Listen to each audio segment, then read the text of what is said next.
Guys, আসসালামুআলাইকুম রাহমাতুল্লাহি ওয়া বারাকাতুহু। আশা করি সবাই অনেক ভালো আছেন। আল্লাহর অশেষ রহমতে আমিও ভালো আছি। আজকে কিভাবে খুব সহজেই সকালের নাস্তা বানিয়ে ফেলতে পারেন 10-15 মিনিটের মধ্যে তাই দেখাবো। এর জন্য আমি 2টা ডিম নিয়ে নিয়েছি। আর 2টা ডিম কিন্তু একদম নর্মাল তাপমাত্রায় থাকতে হবে। ফ্রিজ থেকে নামিয়ে সরাসরি ইউজ করা যাবে না। আমি আধা ঘন্টা আগে বের করে রেখেছিলাম। তো এখন আমি মিক্স করে নিচ্ছি ভালো করে। যদি আমরা ফ্রিজ থেকে নামিয়ে সাথে সাথে ইউজ করি তাহলে কিন্তু প্যানকেকটা ফুলবে না। তো না ফুললে কিন্তু খেতেও ভালো লাগবে না। এখন আমি চিনি দিয়ে দিচ্ছি, আর 1 কাপ চিনি দিচ্ছি বরাবর। এরপর আমি ভালো করে নেড়ে দিব, আর এভাবে কিন্তু মিক্স করতে হবে যতক্ষণ পর্যন্ত না চিনিটা গলে যায়। আপনারা চাইলে উইস্ক দিয়ে করতে পারেন অথবা ইলেকট্রিক বিটার দিয়েও করতে পারেন। তো আমি এর আগে কিন্তু দেখিয়েছিলাম এই রেসিপিটা, তো তখন আমি ইলেকট্রিক বিটার দিয়ে করে দেখিয়েছিলাম, তো সেজন্য আজকে কাঁটা চামচ দিয়ে করে দেখাচ্ছি।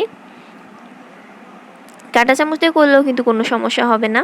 এরপর আমি 1/4 কাপ তেল দিয়ে দিচ্ছি, সয়াবিন তেল।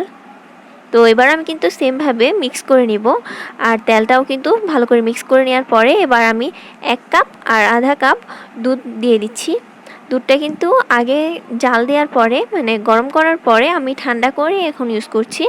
আর যদি আমরা গরম গরম দিয়ে দিই তাহলে কিন্তু এখানে যে ডিমটা আছে ডিমটা ফেটে যাবে, তো এটা মাথায় রাখবেন। এখন ভালো করে আমি নেড়ে দিচ্ছি। এখন কিন্তু আর কাঁটা চামচ বা উইস্ক দিয়ে করতে হবে না, এখন যে কোনো চামচ দিয়ে করলেই হয়ে যাবে। তো ওয়াফিহাকে দেখছেন, আমার ভাগ্নি, ও আমার সাথে হেল্প করছে আমাকে। এখন আমি ময়দা দিয়ে দিব, 2 কাপ বরাবর ময়দা দিয়ে দিচ্ছি।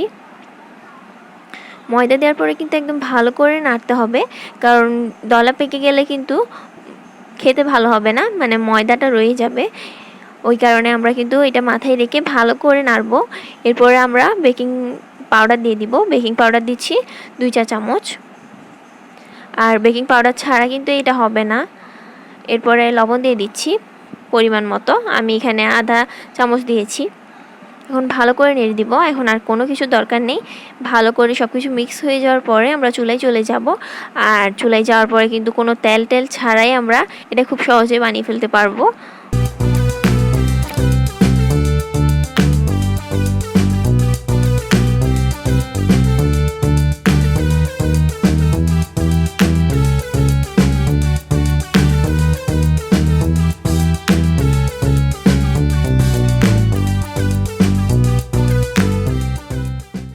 এবার আমি একটা ফ্রাইং প্যানে এই ব্যাটারটা ঢেলে দিব, আর আমি একটা গোল চামচের সাহায্যে ঢালছি। আপনারা যে কোনো কিছু সাহায্যে দিতে পারেন, কোনো সমস্যা নেই, কারণ এখানে দিলে কিন্তু নিজে নিজে একটা শেপে চলে আসবে। আর মনে রাখবেন এটা কিন্তু ফ্রাইং প্যানেই দিতে হবে, অন্যান্য ডেক্সিতে দিলে কিন্তু হবে না। দেখতে পাচ্ছেন একদম গোল শেপে চলে এসেছে।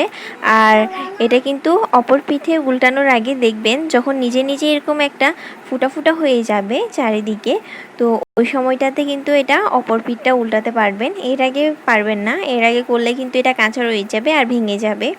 আর অবশ্যই এটা মনে রাখবেন, আপনারা নিজে নিজে বুঝবেন, আসলে এটা দেখেই বুঝবেন।